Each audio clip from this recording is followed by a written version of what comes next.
अरहं सम्मा सम्बुद्धो भगवा बुद्धं भगवन्तं अभिवादेमि। स्वाकातो भगवता धम्मो धम्मं नमस्सामि।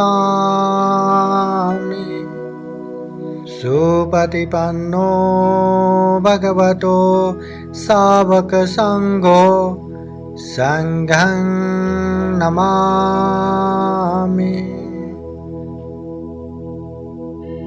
नास्ति मे शरणं अन्यं बुद्धो मे शरणं वरं ये तेन सच्चवज्जेन होतु मे जयमंगलम्। मेरी दूसरी कोई शरण नहीं है, बुद्ध ही मेरा शरण है। इस सत्य वचन से मेरा जय मंगल हो। साधु साधु साधु।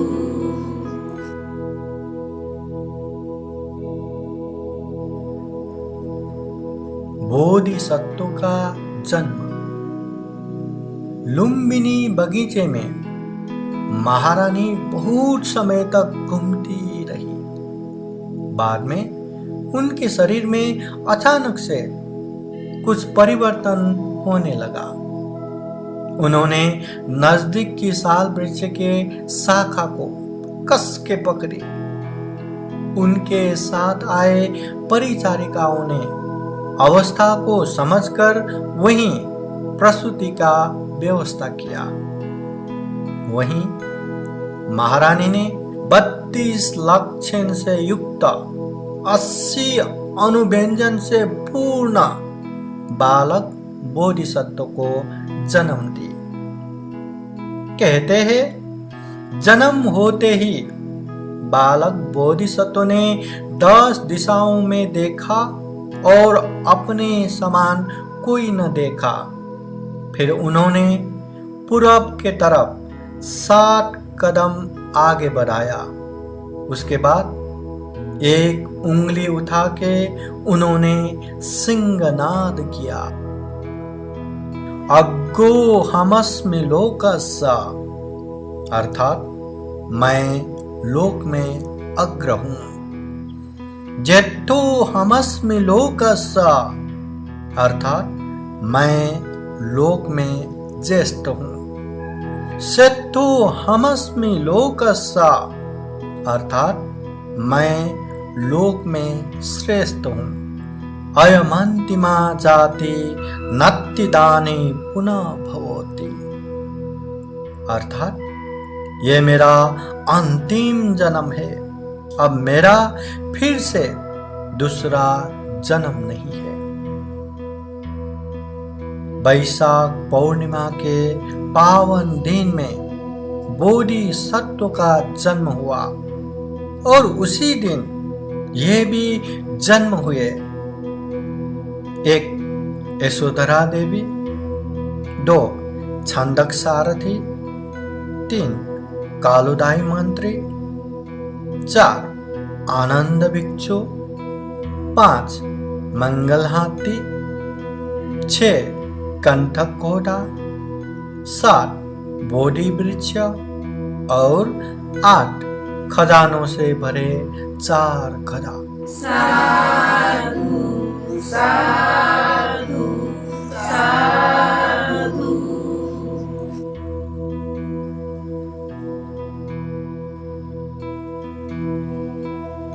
काल देवल तपस्वी के दर्शन।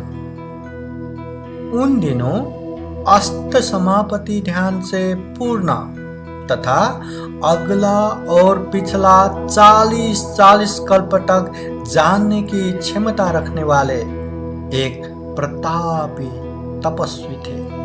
उनका नाम काल देवल था। उन्हें 80 ऋषि भी कहते थे। जब उन्होंने जाना कपिल वस्तु दरबार में विलक्षण राजकुमार का जन्म हुआ तो वो भी देखने के लिए चले गए।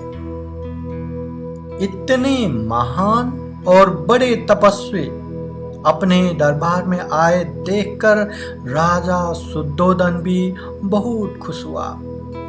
उन्होंने तपस्वी का यथा योग्य सम्मान और सत्कार किया। तब बालक बोधिसत्व को तपस्वी के चरण स्पर्श करा के आशीर्वाद दिलाने के लिए बालक को ले आए, मगर बालक के ही चरण तपस्वी के सिर में लग गया। राजा भयभीत होके तपस्वी से क्षमा मांगने लगे। तपस्वी ने इसका कारण देखा और जाना ये बालक 32 लक्षण से युक्त और भविष्य में महान सत्पुरुष बुद्ध होने वाले प्रभावशाली व्यक्तित्व है। अगर उनके सिर मेरे चरण में पड़ते तो मेरे सिर 7 टुकड़े हो जाते। कालदेवल तपस्वी तुरंत अपने आसन से उठे और नाबालक बोधिसत्व के चरण कमल में सिर से वंदना किया। ये देख अपने पुत्र निश्चय ही बड़ा है, ऐसा सोचकर राजा स्वयं भी अपने पुत्र को वंदना करते हैं।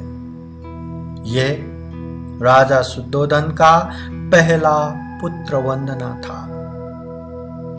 बोधिसत्व बालक को देखते हुए तपस्वी एक बार खुशी से मुस्कुराते हैं और फिर दुखी होके रोते हैं। राजा ने इसका कारण पूछा तो उन्होंने बताया, राजन, ये बालक भविष्य में जाकर महान शास्ता बुद्ध बनेगा, इसलिए खुशी से मैं मुस्कुराया।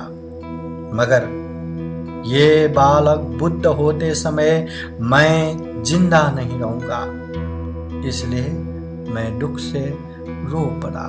साधु साधु साधु। बुद्धं नमामि, बुद्ध को नमन करता हूँ। धम्मं नमामि, धम्म को नमन करता हूँ। संघं नमामि, संघ को नमन करता हूँ।